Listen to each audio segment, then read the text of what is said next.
Bonjour à tous, j'espère que vous allez bien. Bienvenue pour cette nouvelle vidéo. Avant de commencer, je tiens vraiment, dans cette saison particulière où il y a la pandémie du coronavirus, j'aimerais vraiment dire en fait toute ma sympathie aux personnes qui ont perdu un être cher pendant cette saison et à toutes les personnes également qui sont dans les hôpitaux en ce moment. Vraiment, j'ai une grosse pensée pour vous. J'ai également une grosse pensée pour les médecins, pour les infirmiers, pour les aides-soignants qui sont vraiment sur le champ de bataille. Vraiment, soyez encouragés, soyez fortifiés. Et également, ma dernière pensée va vers les autorités, tous nos responsables, tous les ministres vraiment des différents pays qui prennent des décisions qui sont certes difficiles, mais qui sont bonnes pour l'avancée des choses. Je veux vraiment vous dire aussi, vraiment, soyez encouragés. Dans le cadre de cette vidéo-ci, on va discuter en fait des secteurs d'activité qui ne connaissent pas la crise du coronavirus. Aujourd'hui, en fait, la plupart des entreprises sont fermées, les écoles sont fermées, mais il y a vraiment des secteurs d'activité qui ne connaissent pas la crise ou qui ont vu leur chiffre d'affaires complètement s'envoler. Et c'est de ces secteurs d'activité qu'on va parler aujourd'hui, c'est dans quelques secondes.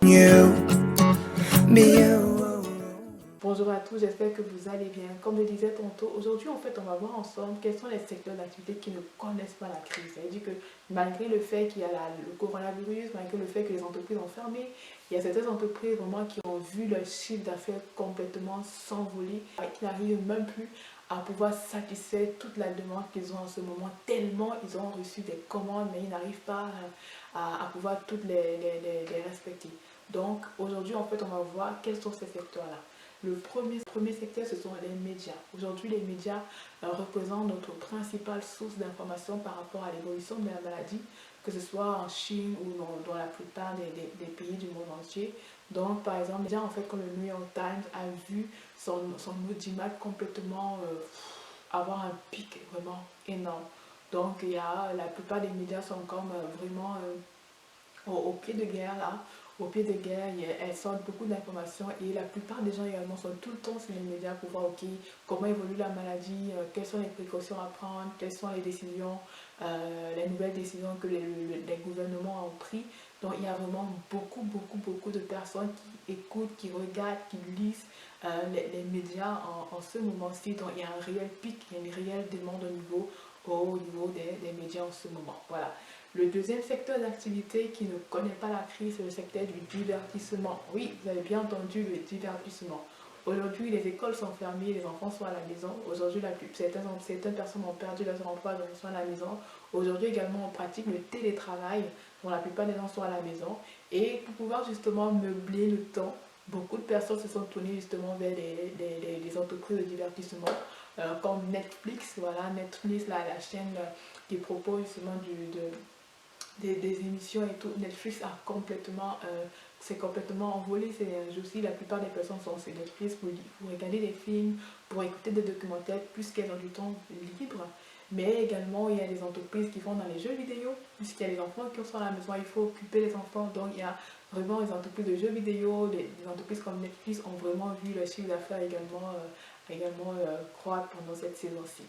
Et le troisième secteur dont on va parler, c'est le secteur de toutes les entreprises qui font dans la fabrication et la commercialisation des appareils audio, comme les casques, comme les ordinateurs, les moniteurs, les ordinateurs, les écrans d'ordinateurs. En fait, ces entreprises-là ont vu leur chiffre d'affaires évoluer parce que comme les gens sont à la maison, ça veut dire qu'elles vont sur Netflix, elles jouent des jeux vidéo et elles veulent avoir un matériel audio de qualité. Donc du coup, c'est pourquoi ces entreprises-là sont sollicitées justement pour l'achat des casques, des systèmes audio, des ordinateurs, des écrans d'ordinateurs. Mais également, beaucoup d'entreprises ont fermé et ont décidé de faire en sorte que les employés font du télétravail. Donc il y a également beaucoup d'employés qui sont à la maison également et qui ont dû, pour pouvoir justement s'adapter à cette période où ils vont faire du télétravail pendant plusieurs semaines, ils ont dû acheter justement de nouveaux écrans, acheter un bon casque. Donc du coup, cela, ça fait en sorte que le deuxième secteur, c'est le secteur agroalimentaire. Vous avez certainement dû voir comment il y avait des batailles dans les magasins parce que des personnes voulaient acheter du papier hygiénique, du papier toilette, des produits, des désinfectants pour les mains. Donc les supermarchés, les grandes surfaces ont vraiment également vu leur chiffre d'affaires vraiment s'envoler. Mais surtout les entreprises qui fabriquent des pâtes et du riz. Je ne sais pas si vous êtes allé dans un magasin dernièrement, mais il n'y a plus de pâtes, il n'y a plus de riz en fait. Donc, ces entreprises-là ont complètement doublé leur chiffre d'affaires pendant cette saison-ci. Donc, la crise profite vraiment à certains secteurs. Le cinquième secteur dont on va parler, c'est la télémédecine. On sait qu'aujourd'hui, le coronavirus se propage très rapidement, il est très contagieux. Et lorsque la plupart des personnes qui sont contaminées vont à l'hôpital, parfois il n'y a plus en fait de possibilité, ça veut dire qu'il n'y a plus de possibilité de se faire dépister, ça prend beaucoup de temps de se faire dépister et également beaucoup de temps d'avoir un avis médical.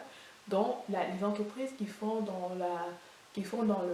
en fait les personnes, qui donnent des avis médicaux à distance, ce sont ont également connu un vent en poupe, mais également des entreprises qui ont créé des applications qui permettent de dépister le coronavirus. C'est-à-dire que de manière rapide, il y a des personnes qui sont déjà sur le marché avec des applications qui permettent de dépister le coronavirus à distance. Et vraiment, ces entreprises-là sont vraiment débordées. Il y a certaines entreprises qui sont débordées, qui ploient vraiment sur le poids des nombreuses sollicitations qu'elles ont chaque jour, parce que les personnes sont un peu comme affolées, se disent est-ce que j'ai attrapé la maladie? Donc elles n'ont qu'à aller sur l'application pour se dire ok, pour répondre aux questions qui leur sont posées, pour savoir exactement quel est le diagnostic par rapport à la maladie. Donc voilà. Et le sixième secteur, le dernier secteur dont on va parler aujourd'hui, c'est le secteur de la santé. Vraiment, ça n'étonne personne. On sait aujourd'hui que les hôpitaux sont complètement débordés, les médecins, les infirmiers et aussi les aides-soignants sont sur le pied de guerre.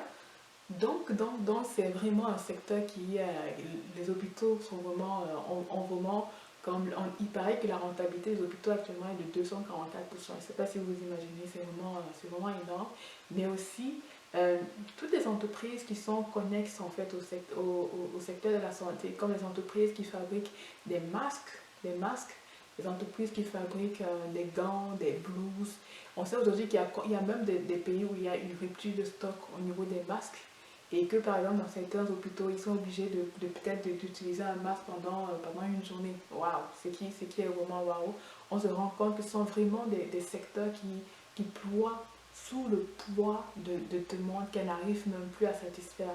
Je regardais dernièrement en fait une offre d'emploi sur LinkedIn et il y avait une entreprise justement de production, de fabrication de masques qui presque suppliait les employés de venir travailler et qui leur proposait vraiment une grosse augmentation de salaire. Donc, si vous voulez changer ou bien vous réorienter, vous savez déjà dans quel secteur aller. Donc, j'ai terminé avec cette vidéo. Si vous avez aimé, n'hésitez pas à liker, partager, commenter et surtout abonnez-vous à ma chaîne. Ça va vraiment me faire plaisir de rester en contact avec vous. Donc, merci encore et à la prochaine.